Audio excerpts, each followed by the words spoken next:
Bueno, muy buenas noches para todos. Muchas gracias a los que se conectan en este bello horario familiar.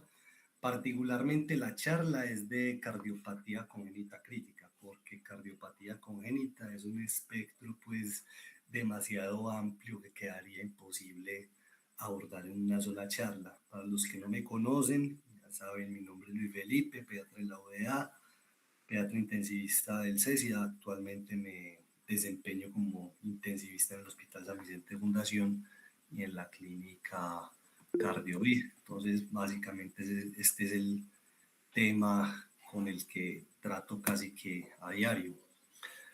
Importante, básicamente es la principal causa de muerte perinatal por malformaciones congénitas antes del primer año de vida.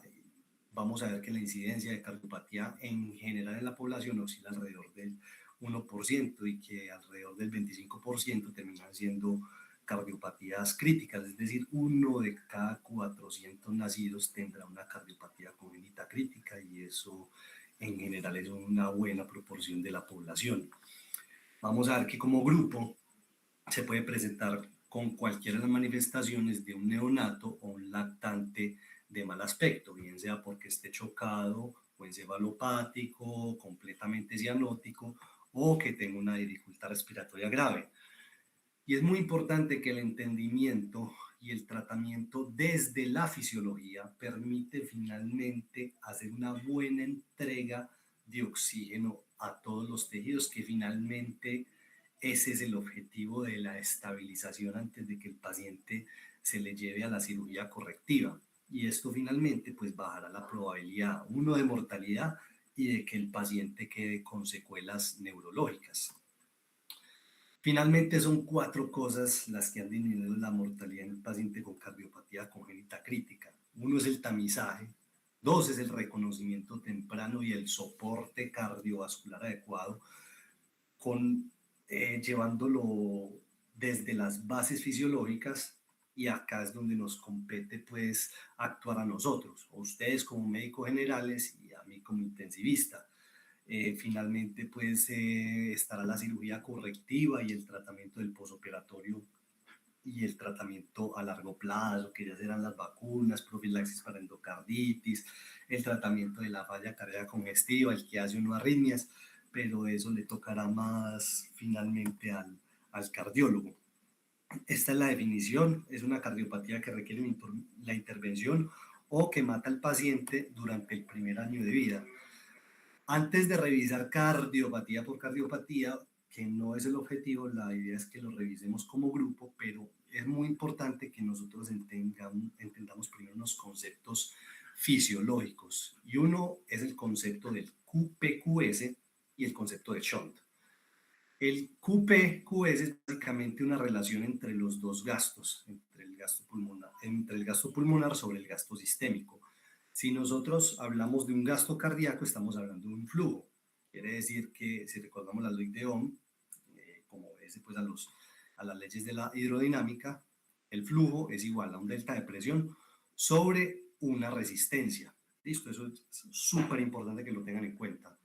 Entonces, el QPQS es esa relación entre el gasto pulmonar y el gasto sistémico, que en una circulación en serie perfecta daría 1. Sabemos que en general es menor a 1 porque nosotros tenemos las venas de Tevesio y las venas bronquiales que drenan a las cavidades izquierdas del corazón. Entonces es un shunt fisiológico de derecha a izquierda. Entonces normalmente es un poquito menor a 1.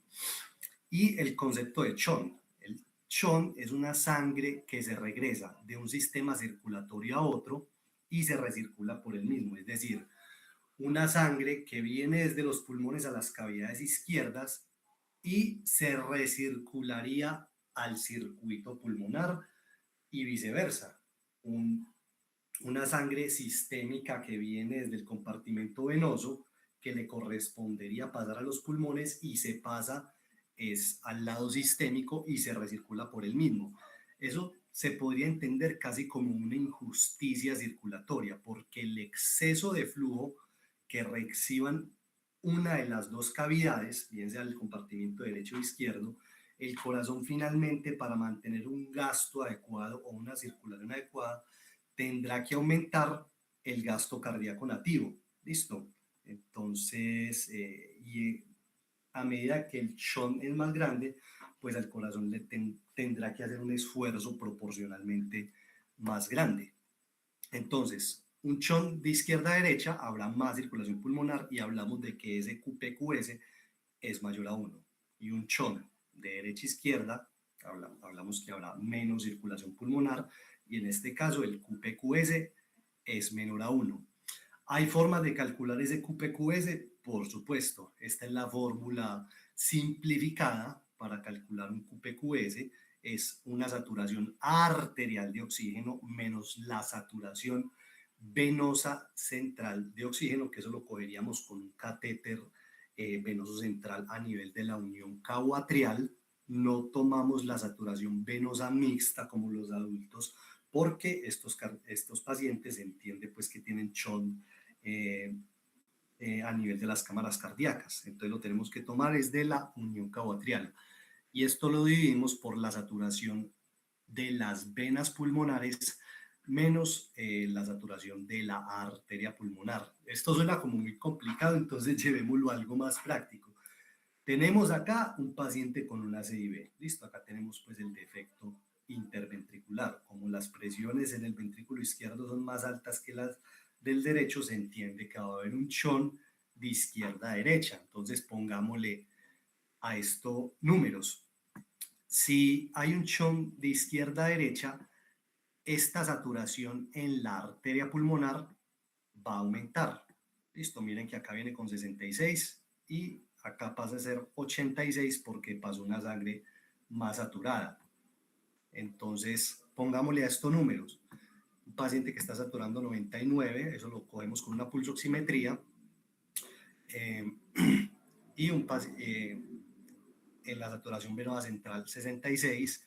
Si no tenemos enfermedad pulmonar, la saturación de las venas pulmonares debería ser pues casi 100 y a esto le puse un 85 hipotético, listo, digamos muy parecido a este, listo, y eso nos da un QPQS de 2.3, es decir, el corazón tendría que aumentar 2.3 veces el gasto cardíaco para mantener un gasto sistémico normal. Entonces, es entendible que si yo mantengo este paciente un poquito más desaturado y le bajo el numerador, entendiendo que el oxígeno es vasodilatador pulmonar y si yo tengo un poquito más cerrado el circuito pulmonar, va a haber menos shunt, entonces 85 menos 60, y acá también le pongo 99 porque asumo que son unos pulmones sanos, y acá le puse 75 porque asumo, aunque esto es medio pues con cateterismo, pero asumo que hay menos shunt de izquierda a derecha. Esto nos lleva a una relación QPQS más favorable y más equilibrada, y es un corazón que le toca hacer menos fuerza. Ahorita vamos a llevar todo esto, que a veces puede sonar complicado, a la práctica clínica.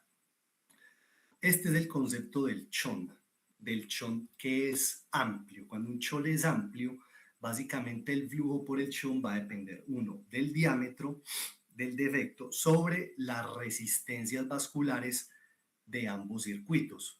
En este caso sería de la resistencia vascular sistémica sobre la resistencia vascular pulmonar. Entonces acá tenemos un hueco, listo, y tenemos dos resistencias, una resistencia pulmonar y una resistencia sistémica. Para donde menor sea la resistencia, para allá irá ir el flujo, listo, el flujo va a ir hacia donde haya menor resistencia. Entonces aumentará la resistencia vascular pulmonar, y esto es importante conocerlo porque nosotros podemos modificar esa resistencia. Yo creo que ustedes ya saben muy bien cómo modificar las resistencias vasculares sistémicas, pero de pronto a veces en el pregrado no tienen tan claro cómo modificar las resistencias vasculares pulmonares. Entonces, uno, aumentar la resistencia vascular pulmonar, una hipoxia alveolar, la hipercapnia, la acidosis, en la ventilación con presión positiva, si yo le pongo PEP o si el paciente está atrapado, pues tendrá auto-PDP, los receptores alfa que los puedo estimular con la dopamina, la norepinefrina, endotelina, pues, y algunas especies reactivas de oxígeno. Y por el contrario, va a disminuir la resistencia vascular pulmonar y favorecer al flujo pulmonar si yo utilizo FiO2 altas, si yo llevo el pulmón a una capacidad residual funcional, la hipocamia, la acidosis, el óxido nítrico inhalado, el milrinone, la vasopresina que queda interrogada, pero es más porque ejerce efectos principalmente sobre la resistencia sistémica y no tanto en la pulmonar, y por eso es que favorece el flujo sanguíneo pulmonar cuando hay chons, los sedantes y el bloqueo neuromuscular. Esto es muy importante que también lo entiendan, y es la transición de la circulación fetal. Recordemos pues que primero viene la placenta, luego de acá sale la vena umbilical y acá salen dos chons. Uno es el seno portal, que va a la circulación porta, y el ductus venoso, que conecta la, la vena umbilical con la vena cava inferior. Esto acá tiene forma de embudo y lleva la sangre a alta velocidad, que está oxigenada, directamente a las cavidades izquierdas. Por eso las cavidades izquierdas tienen muchísimo más oxígeno para perfundir las coronarias y el hemicuerpo superior, pues donde está el cerebro, que necesita pues grandes cantidades de oxígeno. El resto de la cava, tanto inferior como superior, en general pasa algo a través del foramen oval, o la gran mayoría pasará al ventrículo derecho, de ahí a la arteria pulmonar, y ahí tiene dos caminos: o cojo para los pulmones o me voy por el ductus arterioso. Si ustedes miran acá en la gráfica, el ductus es mucho más amplio que las arterias pulmonares. Eso es representando que en la vida fetal hay una alta resistencia vascular pulmonar, y casi que el pulmón solamente recibe el 25% del gasto cardíaco. El resto se deriva a la aorta descendente para perfundir los órganos inferiores y las extremidades inferiores, y devolverse finalmente por las arterias umbilicales. Esto pues es importante, ya que si solamente pasa el 25% del gasto cardíaco por el pulmón, podemos influir, por ejemplo acá, que el QPQS es alrededor de 1 a 5 veces. Pero ¿qué pasa cuando el paciente nace? Es el momento de la transición a la circulación postnatal. Entonces, esto es lo que está ocurriendo en la vida, en la etapa uterina. Listo, una alta resistencia vascular pulmonar, entonces todo se está yendo hacia sistémico por el ductus arterioso, pero cuando nace y el paciente expande los pulmones, aumenta la presión alveolar de oxígeno, hay menos acidosis, el pulmón llega a una capacidad residual funcional, hay una caída abrupta de la resistencia vascular pulmonar, que se va haciendo finalmente pues progresiva y se hace máxima alrededor de la sexta semana. Y hay un aumento de la resistencia vascular sistémica, eso se da por el clampaje del cordón, lo cual desconecta la circulación sistémica de la placenta, que es un sistema de baja resistencia. La placenta es un sistema de baja resistencia. Entonces, inicialmente hay un cierre fisiológico del ductus. Se equilibran en este punto las resistencias y casi que no hay flujo por el ductus. Y finalmente hay un cierre anatómico alrededor de la segunda semana. Entonces, esto es lo que pasa cuando naces. Se invierten las resistencias. Entonces, esto es súper importante porque las cardiopatías que dependen del ductus usualmente se presentan antes de las 2 semanas, pero las cardiopatías que dependen de la resistencia vascular pulmonar, o las que tienen un shunt de izquierda a derecha, ejemplo un ductus arterioso, una CIB, un canal AB, en general se presentan a las 6 o a las 8 semanas, cuando han caído las resistencias vasculares pulmonares. Por eso es que una cardiopatía con shunt de derecha a izquierda, por ejemplo una CIB, no sopla al nacer, porque todavía no han caído las resistencias vasculares pulmonares y no hay un buen gradiente de presión. Entonces, muchas veces pasa que llegan a consulta, ve, tiene un soplo, parece una CIB, ay, pero el Cuando nació lo escuchó mucha gente y nunca me dieron absolutamente nada. Y es por este fenómeno. Y entender que una coartación de aorta, así sea crítica, así esté completamente cerrada, puede tener pulsos femorales al nacer, porque todavía estamos ante la presencia del ductus. Ya cuando el ductus se cierre, pues no tendrá esos pulsos femorales. Entender algo del corazón inmaduro, que es básicamente el corazón neonatal y más pues el prematuro, que es un corazón que tiene menos distensibilidad y eso es porque hay menos densidad mitocondrial. Recuerden que la relajación es un proceso dependiente de ATP, tienen muchísimo menos calcio en el retículo sarcoplásmico y son demasiado dependientes del calcio extracelular. Por eso el calcio en estos pacientes es un excelente inotrópico. Aparte tienen menos lucitropía, es un corazón que tiene mucha disfunción diastólica y muchas veces se benefician de milrinone y que en general alcanzan la meseta de la curva de rendimiento ventricular muchísimo más rápido que la alcanza un corazón adulto. Y por eso es que aumentan mucho el gasto cardíaco a punta de frecuencia cardíaca, la cual la tienen de por sí elevada. ¿Listo? Es decir, un neonato pues, bajita la mano nacerá con 160 de frecuencia cardíaca y la podrá llevar a lo mucho a 220. Entonces ni siquiera es capaz de doblar su gasto cardíaco para compensar estados de estrés. Aparte tienen menos reserva adrenal y tienen consumo exclusivo de glucosa.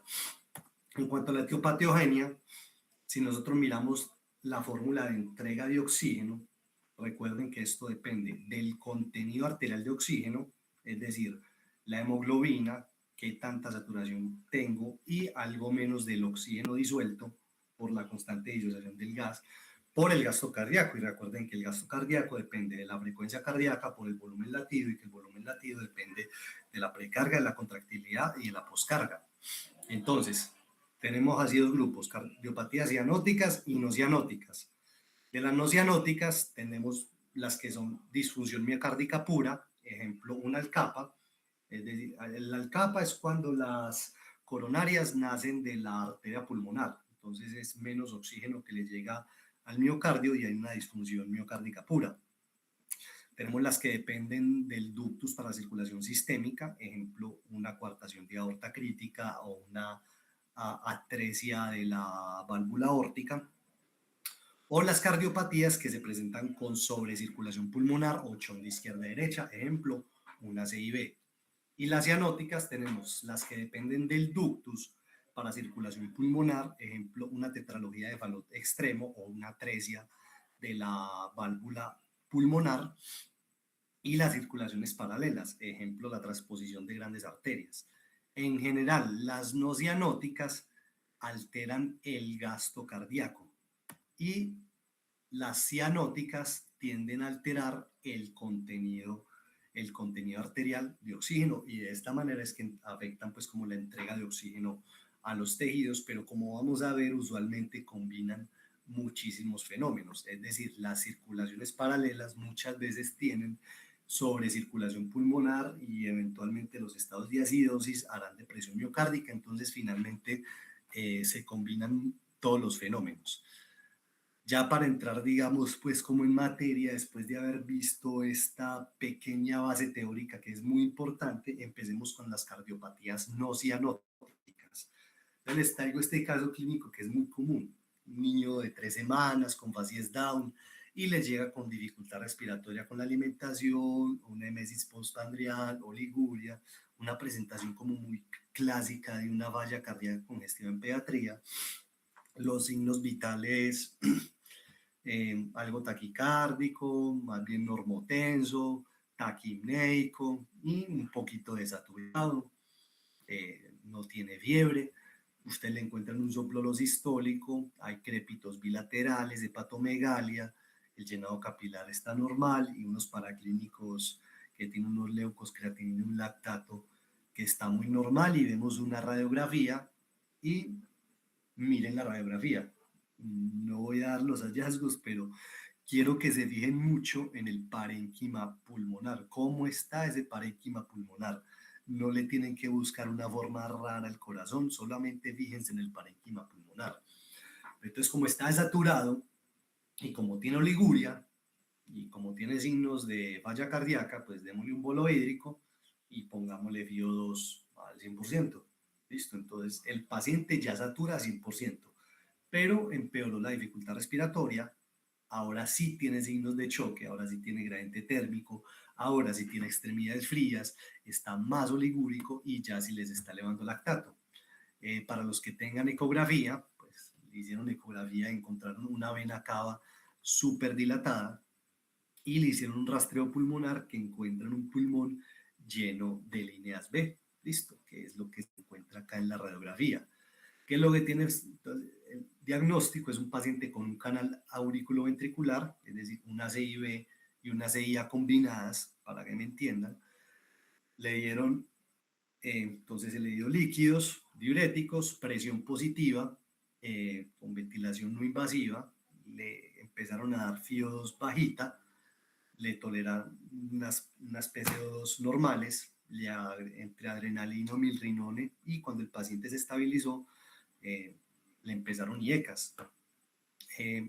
Pausa activa. ¿Entienden por qué este paciente empeoró cuando saturó 100%? Porque a veces no es tan fácil. O lo dejamos para después. Pregunta lo último. Yo creería que mejor, doctor. Listo. Entonces vamos a empezar a revisar las cardiopatías con chon de izquierda a derecha o las que tienen un QPQS mayor a 1. Entonces acá vamos a encontrar el ductus arterioso, una CIB, un canal AB, una CIA más una CIB, la ventana aortopulmonar. Entonces, el problema de estos es que hay demasiado flujo hacia los pulmones y los pulmones se sobrecargan con todo ese volumen y entran básicamente en un fenómeno de edema agudo de pulmón. Entonces, al nacer, como las resistencias vasculares pulmonares son altas, el chon es mínimo, pero cuando empiezan a bajar las resistencias vasculares, aumentará ese chon de izquierda a derecha, se irá sobrecirculando el pulmón y los síntomas de falla cardíaca se irán haciendo más manifiestos. Entonces, habrá una falla cardíaca por sobrecarga de volumen. En general, los estados son hiperdinámicos, son taquicárdicos, ustedes les sienten el punto de máximo impulso bastante en comunicaciones entre las arterias. En general tendrán presiones de pulso muy amplia, eso es porque hay un robo diastólico, y en general tendrán hepatomegalia, crépitos, dificultad respiratoria, soplos o los sistólicos, los soplos del ductus y de la ventana ortopulmonar serán tanto en sístole como en diástole. Si ustedes le hacen una ecografía van a encontrar líneas B, van a encontrar dilataciones de cavidades, que eso lo van a encontrar en una radiografía con cardiomegalia, y en general tendrán una cava ingurgitada o algunos se les podrá ver reflujo hepatoyugular, pero creo que la hepatomegalia es como el signo más manifiesto de esa falla cardíaca. ¿Cuál será el tratamiento? Pues diuréticos, porque tiene una sobrecarga de volumen, ventilación con presión positiva. Si yo genero presión en el circuito pulmonar, voy a disminuir el shunt, aumentar la resistencia vascular pulmonar, y eso lo logro con metas de saturación más bajitas. Aunque el paciente sature 80 a 90%, está perfecto. Si satura más de 90%, se relaja la vasculatura pulmonar y empieza a sobrecircularse. Y también se benefician de bajar la resistencia vascular sistémica para que el eritrocito no se vaya hacia el pulmón, sino que se vaya hacia el flujo sistémico. Entonces, por eso se benefician muchas veces de milrinone en los estados agudos, y ya cuando están más compensados les damos los IECAS. Y muchas veces nos toca llegar a estos puntos. Cuando no los podemos operar inicialmente, nos toca hacerles un bandaje o un cerclaje en la arteria pulmonar, o colocar unos reductores de flujo a nivel de las ramas pulmonares.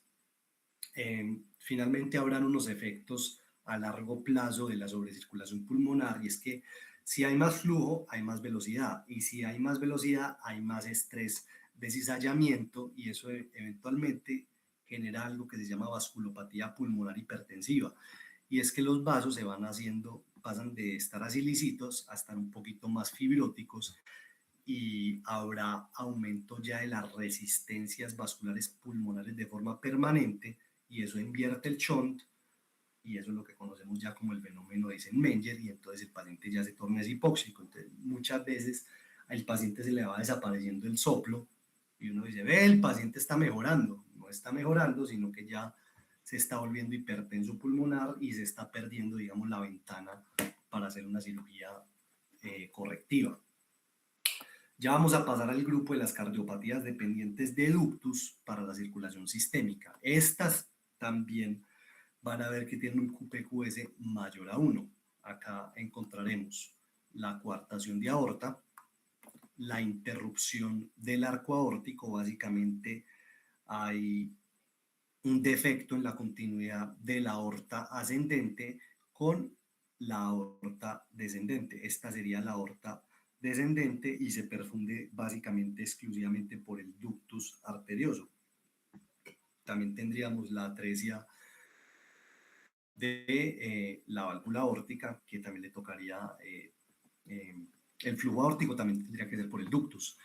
Todas estas cardiopatías necesitan un punto de desfogue, listo, o sea, la sangre no se va a poder quedar remansada en el ventrículo izquierdo pues, o en las cavidades izquierdas y le va a tocar salir o por medio de una CIB o por medio del foramen oval hacia las cavidades derechas y que de las cavidades derechas pase a la arteria pulmonar y de la arteria pulmonar al ductus arterioso y se pueda perfundir la aorta. Entonces, mientras haya ductus, el paciente está estable, está bien perfundido y en todas estas cardiopatías va a tener pulsos femorales. Muchas veces no tienen soplo. El problema es cuando se le cierra el ductus. Entonces, si hay cierre de ductus, no hay flujo en la aorta y el paciente se choca. Está hipotenso, hipoperfundido, ya no tiene pulsos femorales, como la única posibilidad de flujo es desde las cavidades derechas hacia la arteria pulmonar, todo se está yendo al pulmón, entonces hay sobrecirculación pulmonar y el QPQ es mayor a 1, entonces son chocados y con signos de falla cardíaca congestiva. Listo, que es la diferencia del grupo anterior. Son solamente falla cardíaca congestiva y el choque no es tan prominente. En este el choque es muy, muy prominente. Y aparte de eso, tanto la coartación como la interrupción del arco aórtico tienen algo que se llama cianosis diferencial.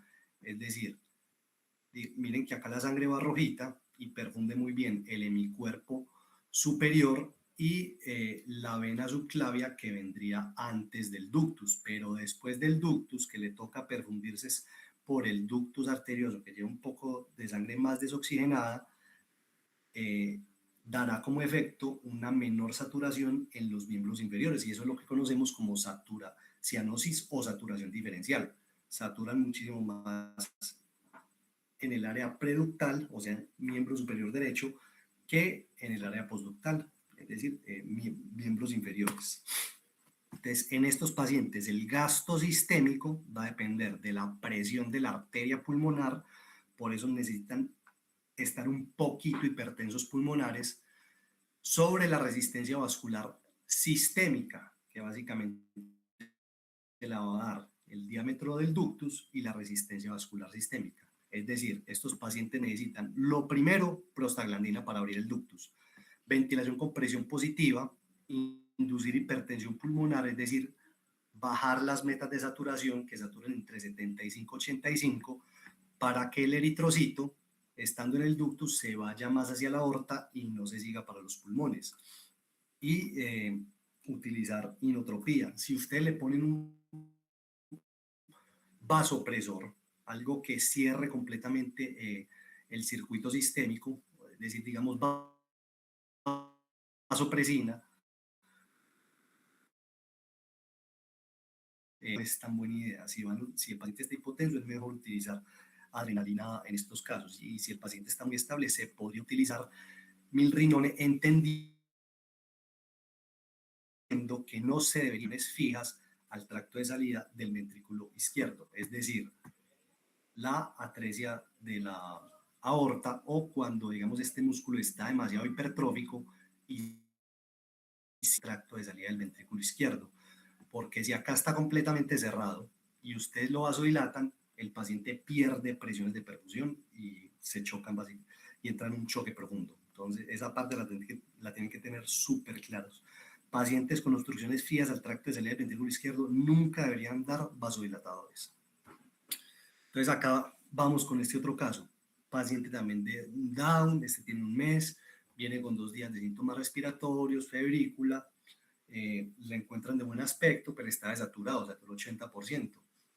Lo canalizan, el paciente inicia con llanto sostenido y se torna totalmente cianótico, esta vez está muy desaturado, le ponen FIO2 al 100% con máscara de no reinhalación y el paciente no mejora. Pero alguien que tiene algo de conocimiento de estas cardiopatías decide hacerle posición genupectural o una compresión abdominal vigorosa y el paciente le mejora la saturación. Listo. Entonces, para que se vayan craneando, para que vayan pensando por qué ocurrió este fenómeno. Entonces, vamos a empezarnos a meter ya con las cardiopatías propiamente cianóticas. Entonces, el primer grupo son las cardiopatías que dependen del ductus para la circulación pulmonar. Estas, por definición, tendrán obviamente un QPQS menor a 1. Acá tenemos la tetralogía de Fallot. Recuerden que la tetralogía es estenosis de la pulmonar, una CIB, una aorta cabalgada y por defecto una hipertrofia del ventrículo derecho. Pero también podemos tener una atresia de la válvula pulmonar. En este caso tenemos un septo íntegro. Si tuviera una CIB se comportaría como una tetralogía de Fallot extrema. Esto que ven acá se llama anomalía de Epstein y es una atrialización del ventrículo derecho. Vean que tenemos una aurícula derecha gigante y esto ocasiona una obstrucción al tracto de salida del ventrículo derecho. O pacientes que terminan con una fisiología univentricular. Acá tenemos una atresia tricuspidea y tenemos un ventrículo derecho rudimentario. Entonces, estos pacientes también finalmente van a necesitar un punto de desfogue de presión, pero en este caso, el punto de desfogue va desde la aurícula derecha hacia las cavidades izquierdas. Digamos, en el Fallot sería, el punto de desfogue sería la CIB. Necesitan en general un punto de desfogue. Estos pacientes se van a presentar en pocos días, o de hecho en las horas, porque como hay una mezcla que va a pasar a la aorta, es decir, acá va a haber una mezcla fija, toda la sangre que vaya a ir por la aorta, digamos en esta atresia pulmonar, tiene que pasar por este foramen oval, entonces siempre va a haber un shunt de sangre desoxigenada y vamos a encontrar una cianosis en las primeras horas de nacido. Entonces la cianosis es generalizada, no hay cianosis diferencial, sino generalizada, y como el pulmón está oligoémico o no está sobrecirculado o no es un pulmón pesado, el paciente podrá tener taquipnea, pero no le vamos a ver signos de dificultad respiratoria. Entonces no vamos a encontrar crépitos. Si hacemos una radiografía de tórax encontramos una oligoemia pulmonar como lo encontramos acá. Miren la diferencia de esta placa de tórax con respecto a la del primer caso. Vamos a ver aumento de las cavidades derechas, bien sea en la radiografía o inclusive en un electrocardiograma, y si le hacemos un eco vamos a encontrar que tenemos una cava ingurgitada, y si hay disfunción miocárdica es en general cuando llegan a una hipoxia y a una acidosis respiratoria muy marcada. Muchos tendrán un soplo mesosistólico a nivel de S2,2, que es pues a nivel de la válvula pulmonar, y entender el gasto pulmonar o el flujo pulmonar, que lo que necesitamos aumentar va a depender de la presión arterial sobre la resistencia vascular pulmonar. Entonces, primero necesitamos las prostaglandinas para abrir el ductus y disminuir la resistencia vascular pulmonar. Acá no queremos ventilación con presión positiva, acá no queremos FIO2 bajas, acá queremos FIO2 altas, queremos más alcalosis, no queremos acidosis, porque necesitamos el circuito vascular pulmonar relajado. y por eso es que el paciente anterior mejoró con la posición genupectoral, porque aumentamos la resistencia vascular sistémica y generamos que se fuera más flujo a través del ductus hacia el circuito pulmonar, porque aumentamos la poscarga sistémica. Listo, ese concepto es súper importante porque son maniobras de rescate que le podemos hacer a estos pacientes. Ya pasamos al grupo de las circulaciones paralelas y acá, digamos, hay circulaciones paralelas es cuando dos ventrículos eyectan hacia una misma arteria o o cuando los dos ventrículos o cuando un ventrículo eyecta pero hacia dos sistemas arteriales. Eso es lo que conocemos como circulaciones paralelas. Entonces, esos pacientes van a tener dos fenómenos, cianosis desde el nacimiento y en general podrán estar o no sobrecirculados. Por ejemplo, acá les traigo, digamos, el primer caso que es como la más frecuente, es la transposición de grandes arterias. Esto es un espectro demasiado amplio eh, porque hay que considerar si tiene o no una CIB. En este caso, no tiene una CIB, que es como las que se presentan más graves. Entonces, para que una transposición de grandes arterias sea compatible con la vida, necesita mezclar las circulaciones. Y esos puntos de mezcla tienen que ser una buena CIA, y si no alcanza con la CIA tiene que tener un ductus para generar algo de flujo pulmonar, para que haya flujo hacia los pulmones, de los pulmones se devuelva por las venas pulmonares hacia las cavidades izquierdas y de las cavidades izquierdas pase sangre oxigenada a las cavidades derechas, que es donde va a salir la aorta. Pero digamos, si este paciente tuviera una CIB muy amplia y acá hubiera un punto de mezcla gigante, estos pacientes no necesitarían el ductus y no necesitarían las prostaglandinas. Esto es lo que me refiero con que necesitan estos puntos de mezcla. O sea, esta circulación sistémica necesita mezclarse con la circulación pulmonar. Y si no tiene una CIB, le toca desde acá y desde acá. Entonces, eso. En este caso, que es el que le estoy poniendo, este paciente va a mejorar con prostaglandina y es la única cardiopatía que tiene cianosis reversa. Es decir, va a saturar más en los miembros inferiores que en los miembros superiores. Es la única cardiopatía que tiene este fenómeno. Y en el otro grupo tenemos a la conexión anómala total de las venas pulmonares, es decir, las venas pulmonares que deberían ir a las cavidades izquierdas van a drenar al circuito derecho, bien sea a nivel cardíaco o en este caso está drenando a nivel de la cava, que es lo que conocemos como un drenaje infracardíaco, que son las que más se tapan. Y acá tenemos un tronco arterioso, es decir, de un vaso común sale la arteria aorta y sale la arteria pulmonar con las dos ramas. Entonces acá hay mezcla obligada y acá también tendría que haber una mezcla obligada, porque esta sangre oxigenada pasa al sistema cava, y del sistema cava le va a tocar pasar a las cavidades derechas. Entonces tendrá que tener una buena CIA para que pueda pasar a las cavidades izquierdas y genere un buen gasto cardíaco. Estas dos en general se presentan con sobrecirculación pulmonar y estas dos empeoran con la prostaglandina. Y por último tenemos a la triple lesión, que es el síndrome de ventrículo izquierdo hipoplásico, que es que bien sea por una atresia de la mitral o de la aorta, o de las dos, que es lo que conocemos como atresia mitroaórtica, no se forman las cavidades izquierdas del corazón, pues o el ventrículo izquierdo, o se genera una cavidad muy rudimentaria que no es funcionalmente activa. Estos pacientes, como lo hemos dicho, todos necesitan un punto de desfogue de presión, y más que desfogue de presión necesitamos un punto para mezclar la sangre, para que la sangre de la aurícula izquierda, que es la que trae la sangre de las venas pulmonares, pase a las cavidades derechas, que finalmente son las que van a perfundir la aorta por el ductus arterioso.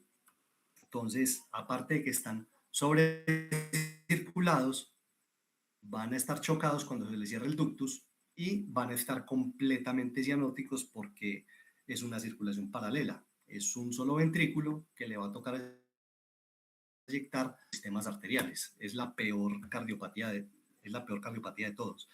Y no soplan y las vamos a captar. El que tenga pues, muy buen oído clínico, porque tiene un P2 único, es decir, nunca hay desdoblamiento, porque no se forman las válvulas semilunares. Entonces va a haber choque a medida que cierra el ductus.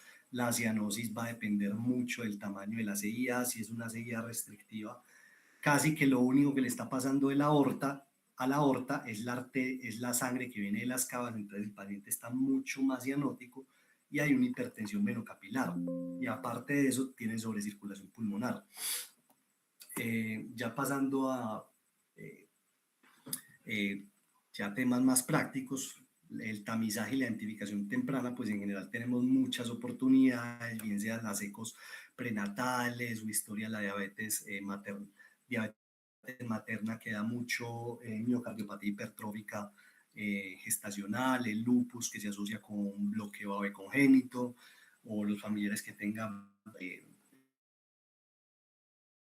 cardiopatías previas, se asocia mucho a la IV, teratógenos, que ya no, esto no es tan común, pero sí muchos niños que sí nacen con ciertas malformaciones que en general todos merecen una ecocardiografía, si no se las han hecho antes.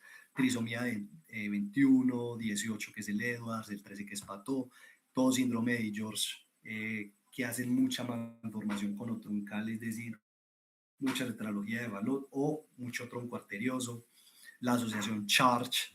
CHARGE es coloboma, H de heart o cardiopatía, atresia de coanas, retraso mental, malformaciones geniturinarias y malformaciones EARS, que es de malformaciones de las orejas, la asociación Bacter, que sería malformaciones vertebrales, ano imperforado, cardíaco, fístula traqueoesofágica, renal, LIMS de extremidades, todo paciente con anomalía del tracto digestivo con estas asociaciones. Obviamente el examen físico cardiovascular no será soplos, o los históricos en general hablan de un chon de izquierda a derecha o a nivel ventricular o arterial. El soplo en maquinaria, es decir, tanto en sístole como en diástole, que lo escucharemos en el ductus arterioso o en la ventana ortopulmonar, los soplos mesosistólicos, que es propio de las estenosis de las semilunares, y el diastólico mucho del tronco arterioso. Pero más que el soplo, entender que las peores cardiopatías, es decir, una transposición de grandes arterias, un síndrome ventrículo izquierdo hipoplásico, la atresia aórtica, la atresia pulmonar o una conexión a la mola total de las venas pulmonares, no soplan. Entonces, súper importante tener ese concepto. Presión de pulso amplia, es decir, sístoles normales y diástoles súper bajitas. En general hablamos de robos aórticos y eso se da o en el tronco arterioso, ductus arterioso o ventana ortopulmonar. El P2 único, es decir, sin desdoblamiento. Recuerden, transposición de grandes arterias, tetralogía de Fallot extrema, ventrículo izquierdo hipoplásico, ventrículo derecho hipoplásico, la atresia de las semilunares o el tronco arterioso. Pendiente de los pulsos femorales. Recuerden que pueden estar presentes en una coartación extrema en los primeros días de nacidos hasta que cierre el ductus, y obviamente pues los signos de falla cardíaca congestiva. Habrá radiografías propias, por ejemplo el signo del muñeco de nieve, que es una conexión anómala parcial supracardíaca de las venas pulmonares. Este signo muy característico, y esto es lo que pasa cuando hay una conexión anómala total y esas venas se obstruyen. Hay una hipertensión venocapilar a nivel pulmonar gravísima y ocasionan pues estas placas totalmente radiopacas. Esta cardiopatía, que es muy clásica, ustedes ven es el corazón más grande que puedan ver. Esta es la anomalía de Epstein y casi que todo este corazón es una aurícula derecha. ¿Listo? Entonces es bastante característico. Este que sería el huevo en la cuerda o el cebollín, o el cebollín que es característico de un pedículo vascular estrecho y eso es por la posición que adoptan pues la transposición de grandes arterias, pero esta radiografía es muy típica de la transposición de grandes arterias. Pero más que aprenderse signos característicos, lo que más me interesa de esto es que vean esta radiografía, cómo se comporta. Esta tendrá un flujo pulmonar aumentado, entonces este paciente, por ejemplo, no podrá hacer una atresia pulmonar, no podrá hacer una tetralogía de Fallot, podría ser una CIB, sí, podría ser una CIB, podría ser un canal AB, tronco arterioso, perfectamente podría.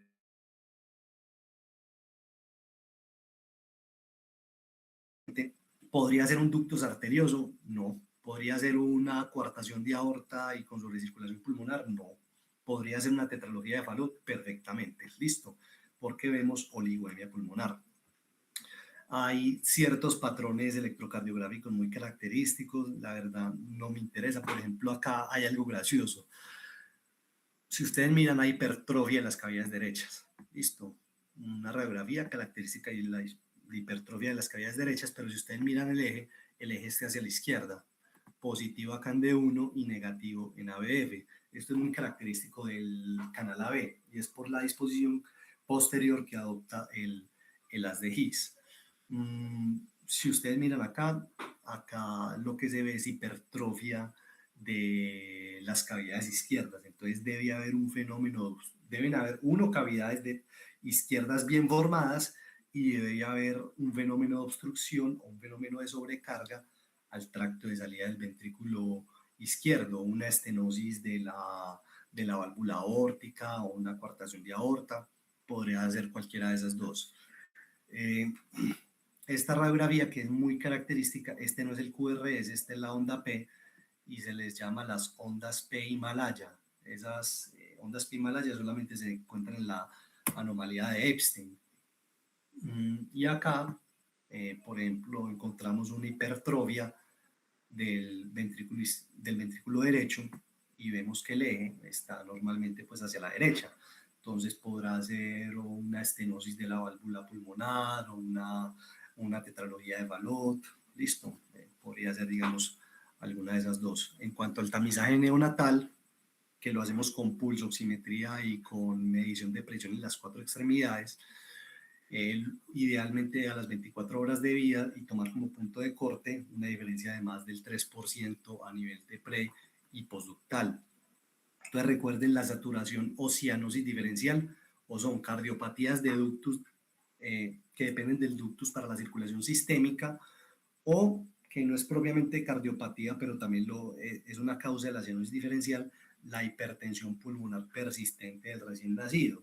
Hay mucha hipertensión en el circuito pulmonar y está el ductus, entonces tenemos un chón de derecha a izquierda y las extremidades inferiores están un poco más desaturadas. La cianosis reversa solamente en la transposición de grandes arterias y la cianosis generalizada pues podemos encontrar en enfermedades pulmonares, en sepsis, en trastornos neuromusculares o las cardiopatías que dependen del ductus para la circulación pulmonar o las circulaciones paralelas, es decir, una conexión anómala total de venas pulmonares, un tronco arterioso, un ventrículo izquierdo hipoplásico y más raro pues la metamoglobinemia. Yo creo que este algoritmo no me interesa que se lo aprendan, pero en general se le da como un chance de repetir el tamizaje hasta una o dos veces y si el tamizaje pues no pasa, bien sea porque no satura bien o porque hay una diferencia de más del 3%, pues se le hace una ecocardiografía a ver qué es lo que está pasando, el test de hiperoxia que ya no se hace, pero es interesante pues que lo entiendan y es que le damos oxígeno, un FI2 al máximo, por unos minutos y miramos con unos gases arteriales qué es lo que está pasando. Se supone que si son enfermedades del sistema respiratorio, pues debe mejorar mucho, tanto la saturación como la presión arterial de oxígeno. Mientras que si es, por ejemplo, una methemoglobinemia, mejora mucho la presión arterial de oxígeno, listo, alcanzará eh, PAFIs por encima de 200, pero como la hemoglobina no es afín, pues están desaturados, con PAFIs muy buenas, pero desaturados. Ese es el tip de la metamoglobinemia. Mientras que las cardiopatías congénitas, como es, que están haciendo mezcla, como tienen un fenómeno de mezcla, nunca van a saturar 100% y nunca van a tener una PAFI por encima de 150. Eso es como el tip más importante. Ya a la hora de estabilizar, independientemente de la causa de un neonato en estado crítico, tenga o no cardiopatía, sea esta o la otra, el objetivo de nosotros es mejorar la entrega de oxígeno, es decir, un ABC básico. Tener obviamente como diferencial en un neonato de mal aspecto siempre la sepsis, particularmente porque muchos de estos pacientes con cardiopatía son propensos a infecciones, bien sea porque tienen un DIOR si están inmunosuprimidos o porque la sobrecirculación pulmonar favoreció a que se dieran focos neumónicos o pacientes que por estar coartados le dieron comida, hicieron una enterocolitis y una sepsis de origen abdominal o porque muchos de estos tenían enfermedades metabólicas asociadas y no se les olvide pues que también existe el trauma no accidental en estos pacientes. Entonces finalmente vamos a tener que estabilizar el gasto cardíaco y un buen contenido arterial de oxígeno. El gasto con líquidos inotrópicos que tengan buena glucosa, ya saben el calcio porque es tan importante, y que tengan una temperatura y a veces un cortisol normal, que nos toca montar esteroides cuando el soporte se está haciendo muy alto.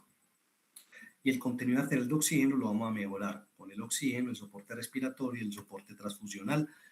Y todo esto va a ser posible si básicamente con la prostaglandina, bien sea para generar flujo pulmonar, sistémico o buena mezcla. A veces nos encontramos esto en la A, listo, y nos tocará generar, digamos, planes de emergencia para intubar estos niños.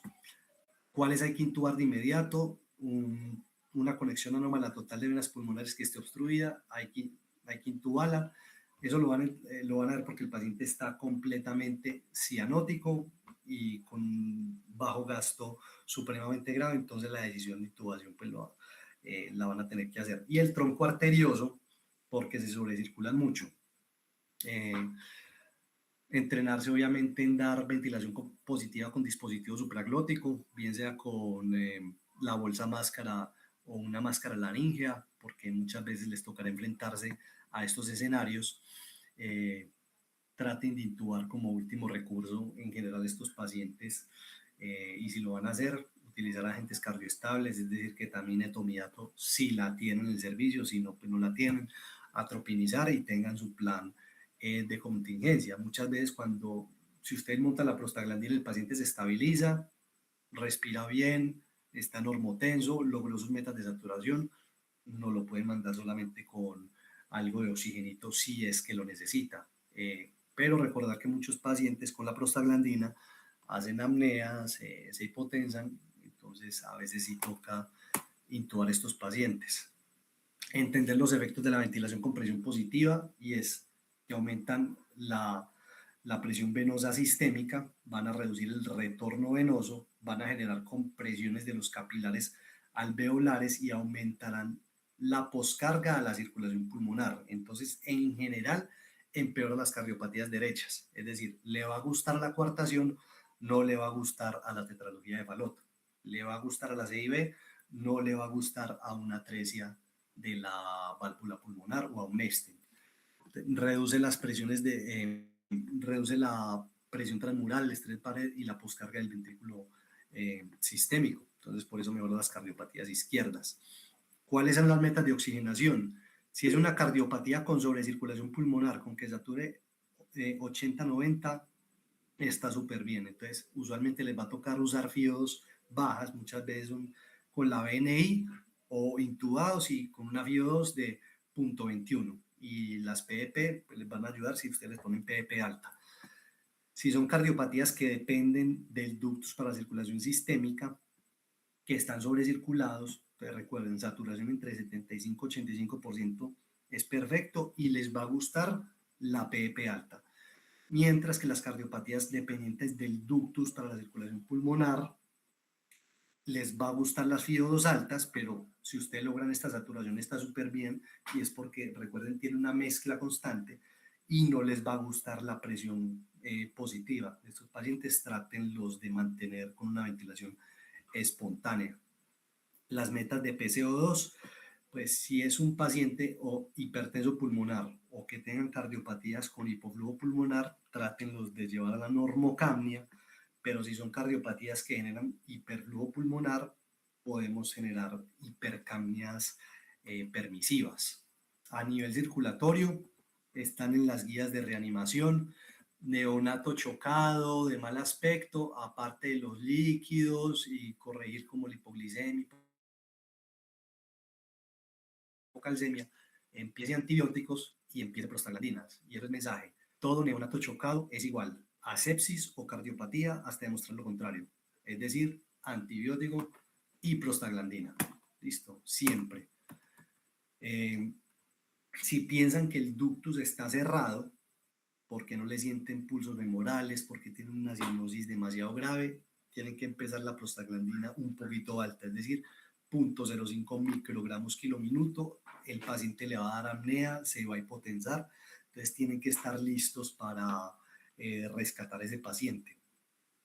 Pero si el paciente, digamos, ya se les abrió el ductus porque el paciente se estabilizó, tiene mejor presión, se empezó a saturar mejor, ya tiene pulsos femorales, empezó a orinar, empezó a despertarse, pueden bajar la prostaglandina a 0.01 a 0.02 y con eso mantienen el ductus abiertos. Los efectos adversos de la prostaglandina, recuerden, apnea y hipotensión serán pues como lo que les va a tocar manejar y el resto, pues la trombocitopenia, enterocolitis o las osteitis ya son problemas más del uso crónico. Esta es como una fórmula que les va a servir para cualquier dilución. Esto les va a ayudar, no tiene que ser solamente con esta, puede ser con cualquier ampolla. Peso por dosis por volumen diluido por 60 sobre los microgramos de la ampolla y eso les va a decir a cuántos cc hora tienen que pasar la mezcla que ustedes quieran. Entonces acá puse un ejemplo pues hipotético, un niño de 3 kilos que la va a pasar a 0.02, voy a diluir toda esa ampolla en 200 y 60 porque es cada hora los 500 microgramos de la ampolla y se lo voy a pasar a 1.5 de hora. Entonces esta fórmula les va a ayudar para cualquier dilución ahí en el rural.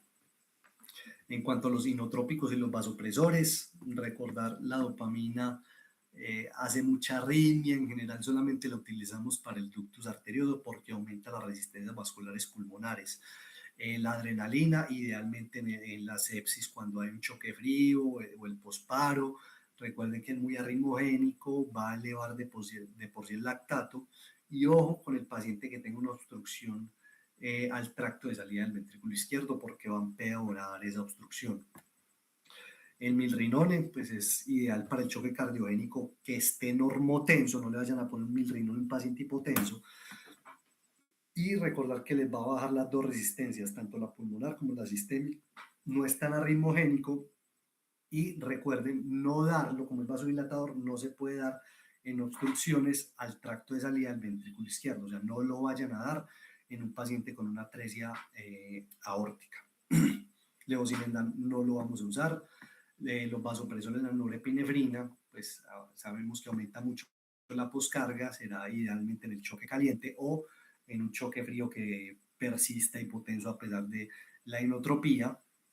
La vasopresina es muy útil en la conexión anómala total de las venas pulmonares o cuando hay sospecha de hipertensión pulmonar concomitante o cuando no queremos aumentar las presiones en el circuito pulmonar.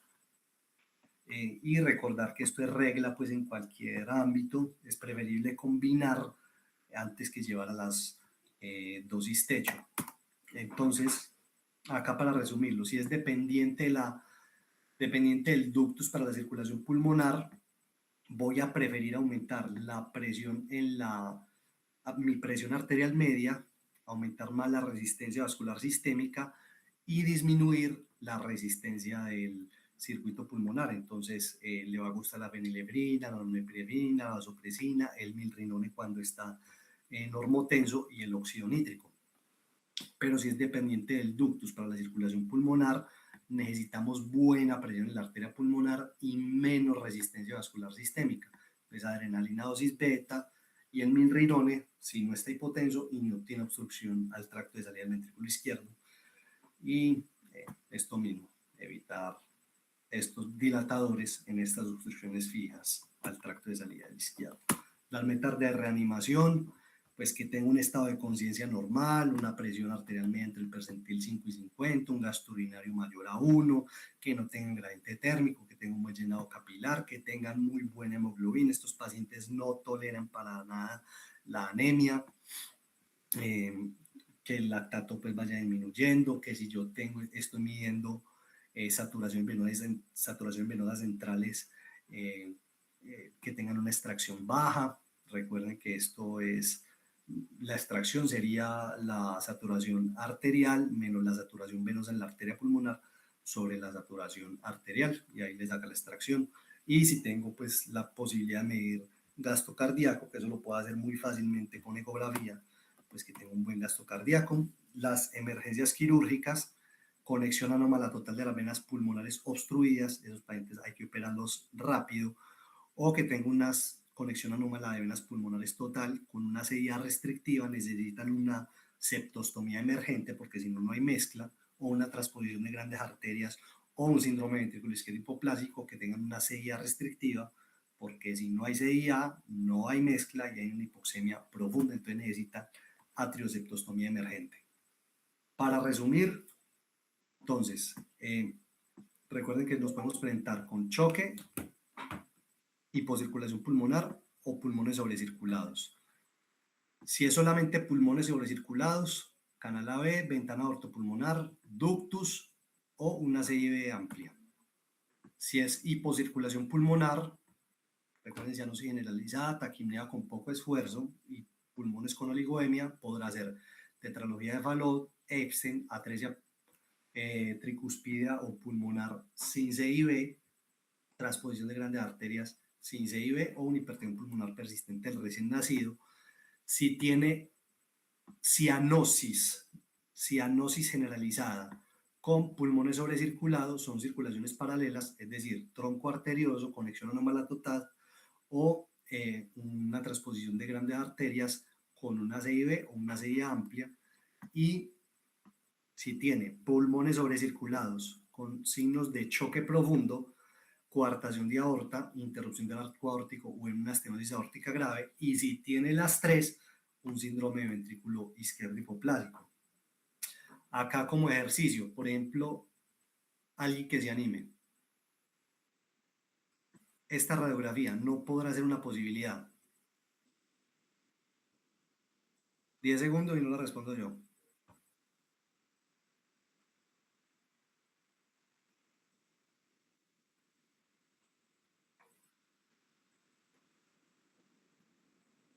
Bueno, la respondo yo. Entonces, pulmones muy sobrecirculados, no es una posibilidad. Canal AB se sobrecircula, coartación se sobrecircula, tronco arterioso se sobrecircula, atresia tricuspidea sin CIB, eso es hipoflujo pulmonar, entonces esta no podrá ser la posibilidad. Y esta radiografía, que hay pulmones que no tienen flujo, no es una posibilidad. Tetralogía de Fallot es una posibilidad, atresia pulmonar es una posibilidad, Epstein es una posibilidad, y una conexión anómala total obstruida que hay sobrecirculación pulmonar, pues esta no será una posibilidad. Por ejemplo, 2 semanas, 12 horas de oliguria, dificultad respiratoria con cianosis diferencial, ya sé que tiene una coartación o una interrupción del arco aórtico. Entonces, ya entendiendo esto, como que todo esto se va haciendo más fácil. O, por ejemplo, que es muy típico, 39 semanas, todo normal, a la semana empieza hipoactivo, ligúrico, con mala succión, taquipneica, les ingresó grave, encefalopático, con retracciones, desaturado, pero vemos que hay una diferencia entre la saturación pre y postductal con signos de mala perfusión, hipotérmico, hipoglicémico, hipotenso, ya saben, sepsis y cardiopatía, es decir, antibiótico y prostaglandina. Entonces, mejoran o no con presión positiva. Si es una coartación y veo que son, pues parece una coartación y veo unos pulmones que están sobrecirculados, pues seguramente a este paciente le va a gustar la presión positiva. FIO2 altas o bajas, necesito buena resistencia vascular pulmonar, entonces seguramente no le van a gustar las FIO2 altas. Metas de saturación, probablemente 75-85. Metas de PCO2, probablemente le va a gustar una hipercapnia permisiva. Adrenalina versus milrinone, pues si está hipotenso, pues probablemente yo vaya a escoger adrenalina. Y para terminar, pues mensajes para llevar a casa, entender la fisiología cardiovascular, pues para entender todo esto es fundamental. La identificación y la adecuada estabilización impactan en la morbimortalidad de estos pacientes. Una pulsoximetría pre y postductal, un examen físico, una radiografía y un EKG podría identificarnos hasta el 90% de las causas. A mí no me interesa que digan tienen este efecto específico, sino es que logren entender cómo se está comportando fisiológicamente el paciente y qué intervenciones como grupo les van a ser útiles. Entonces, y neonato chocado es sepsis, cardiopatía y urgencia metabólica hasta demostrar lo contrario. Es decir, antibiótico, prostaglandina, nada bienteral con buen flujo metabólico. Listo. Y muchas gracias.